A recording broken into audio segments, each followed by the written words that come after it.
Sainte-Anne-Réunion et la ville de Saint-Joseph vous présentent C'est Saint-Jo. Dans C'est Saint-Jo cette semaine, l'expo canine à Langevin. Bruno Bénard du club de basket de Saint-Joseph qui ira au Jeu des Îles. Et puis Angle de Vie vous emmène au skatepark. C'est maintenant C'est Saint-Jo.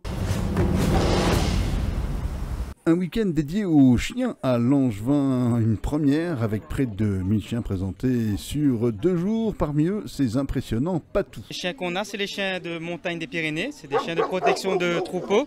À La Réunion, ça sert beaucoup aux éleveurs de moutons, de cabris ou même de bovins qui sont la nature, puisqu'ici ils peuvent combattre contre les chiens errants. Exposition mais également concours de race et de beauté. Le grand vainqueur, c'est Ozaki, ce qui réjouit son propriétaire. Grosse fierté pour tout le travail de l'année qui paye, je vais dire, en 2 jours, quoi. Donc l'élevage est très content, quoi.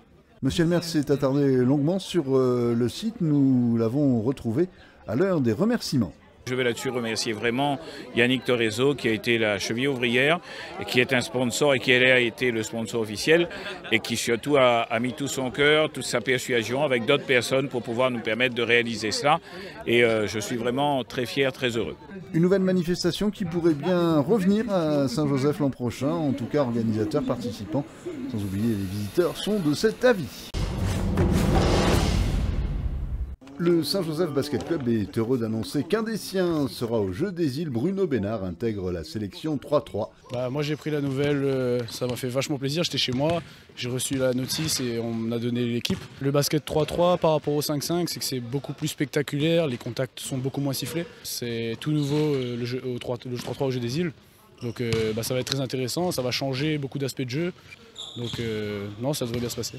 Ce qui parle le mieux de Bruno, c'est bien évidemment ses coéquipiers. C'est quelqu'un qui lâche rien en fait, au niveau volonté, au niveau motivation, même quand il est dans le dur, il va réussir à justement trouver un moment pour dépasser ça. Le président n'est pas vraiment surpris, il connaît les qualités de Bruno, mais il y avait peu de place. Et ça fait 2 ans que je l'ai avec moi en équipe garçon.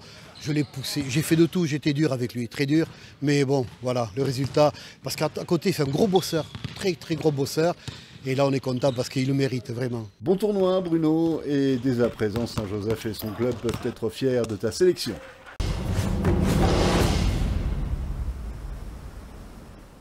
Angle de vie, par nous-mêmes et pour nous-mêmes, au skatepark du complexe Ganowski. Inauguré en décembre 2019, il fait le bonheur des passionnés de sport de glisse, skate, roller, trottinette. Les jeunes sont ravis d'y passer parfois des journées entières. Plus la partie street, c'est les barres et là-bas, les barres où on peut slider. En tout cas, c'est bien. Il y a beaucoup de curbs, il y a beaucoup de rails. On peut vraiment beaucoup utiliser. La partie street est bien, et il y a beaucoup de rails et tout. Et le bol est pas mauvais. C'est bien pour s'entraîner. Cet équipement de la ville propose un pool pays, un bol, plusieurs rails, des courbes, des pyramides ou encore des plans inclinés. Ces nombreux dispositifs offrent de larges possibilités de slide passionnés qui bénéficient de conseils des animateurs de l'école municipale des sports. Il est plutôt complet, il n'est pas non plus hyper difficile. Surtout c'est qu'il est accessible du coup aux plus jeunes et aux moins jeunes bien sûr. Et ça donne la possibilité de tester plein de tricks. Une structure qui plaît et qui accueille des jeunes venus de toute l'île à la recherche de nouveaux terrains de jeu. L'équipe de France de skateboard a elle aussi pu déjà rider sur ce site considéré comme mythique par les pros.